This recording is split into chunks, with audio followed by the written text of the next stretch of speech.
नमस्कार। आज शुक्रवार है, तारीख 30 जुलाई 2021, श्रावण मास, कृष्ण पक्ष और सप्तमी तिथि। आइए सबसे पहले डालते हैं एक झलक आज सुबह की ताज़ा खबरों पर। कोर्स में ओबीसी को 27%, ईडब्ल्यूएस को 10% आरक्षण। केंद्र सरकार ने मेडिकल कोर्स में पिछड़ी जातियों को 27% और आर्थिक रूप से कमज़ोर कैंडिडेट्स को 10% आरक्षण देने का ऐलान किया है। यह फैसला 2021 से 2022 के सेशन से लागू होगा। हर साल ऑल इंडिया कोटा स्कीम के तहत MBBS, MS, BDS, MDS, dental, medical और डिप्लोमा में 5,550 कैंडिडेट्स को इसका फ़ायदा मिलेगा। रेप और ब्लैकमेलिंग का मामला। बड़ौदा के एक युवक ने जावरा के एक व्यापारी की बेटी के आपत्तिजनक फोटो वायरल करने की धमकी देकर न सिर्फ गलत काम किया बल्कि 2 साल से उससे करीब 1,35,00,000 रुपये, 3.5 किलो सोने और 15 किलो चांदी की ज्वेलरी हथिया ली। पीड़िता के आवेदन पर पुलिस ने आरोपी और उसके साथियों के खिलाफ धारा 376, 450, 385 व 506 में एफआईआर दर्ज की है। 25 वर्षीय पीड़िता ने पुलिस को बताया कि वह एमबीए की पढ़ाई के लिए इंदौर गई थी। वहां निशित बाफना नाम के एक शख्स से दोस्ती हुई। यूपी में आफत की बारिश। यूपी में पिछले 3 दिन से झमाझम बारिश हो रही है। भारी बारिश के चलते प्रदेश के कई जिलों में जल भराव और बाढ़ की स्थिति बन गई है। नदियों से सटे गाँव में जहां बाढ़ की आशंका के चलते लोग सहमे हुए हैं, वहीं शहरों में जगह जगह जल भराव और सड़कें धंसने से वाहन चालक चोटिल हो रहे हैं। गोरखपुर में गीता प्रेस के दफ्तर समेत 25 से ज़्यादा कॉलोनियों में बाढ़ से हालात हैं। वहीं आगरा और मथुरा के कई थानों में जलभराव हो गया है। आगरा में चंबल नदी खतरे के निशान के पास पहुंच गई है, तो वहीं मेरठ और मुरादाबाद में लगातार बारिश की वजह से सड़कें धंसने लगी। देश में आज से खुलेंगे मल्टीप्लेक्स। देश के कई राज्यों में आज से मल्टीप्लेक्स खुल जाएंगे। देश के प्रमुख मल्टीप्लेक्स चैन आइनॉक्स, पीवीआर और सिनेपोलिस ने अपनी स्क्रीन रीओपन करने का ऐलान कर दिया है।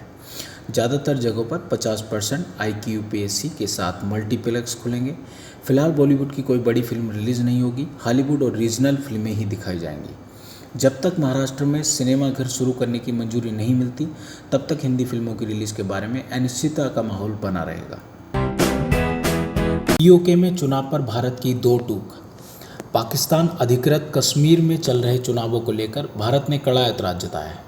भारत ने पाकिस्तान से साफ शब्दों में कहा कि पीओके में उसने अवैध कब्जा किया हुआ है। इन भारतीय क्षेत्रों पर पाकिस्तान का कोई अधिकार नहीं है।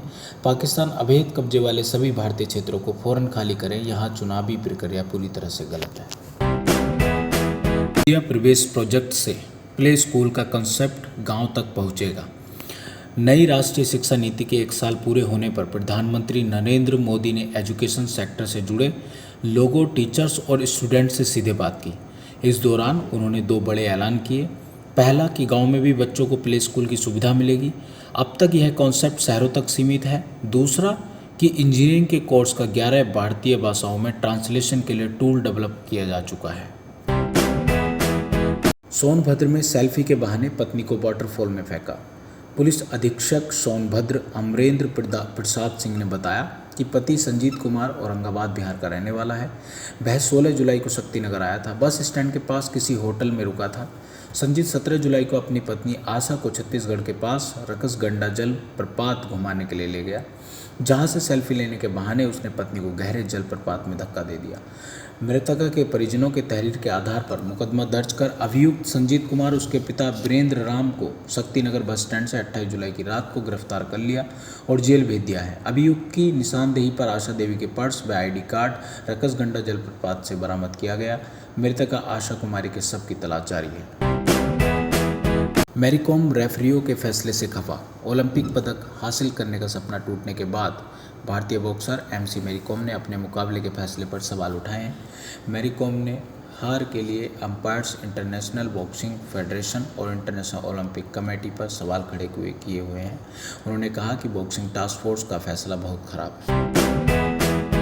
बॉलीवुड में रीमेक का ट्रेंड। साउथ की पॉपुलर फिल्म अला बैकुंठ पोमरालो के अलावा अब तमिल की हिट फिल्म थड़म की भी रीमेक फिल्म बनने जा रही है, जिसमें Kalank actor Aditya Roy Kapoor lead role निभाते नजर आएंगे। आदित्य के एक्टिंग कैरियर में ये पहली बार है कि जब एक एक्टर एक ही फिल्म में 2 पूरी तरह अलग किरदारों में साथ नजर आएंगे। तो ये थी आज की ताज़ा खबरें। और अधिक जानकारी के लिए जुड़े रहिए चैलेंज न्यूज़ के साथ। धन्यवाद।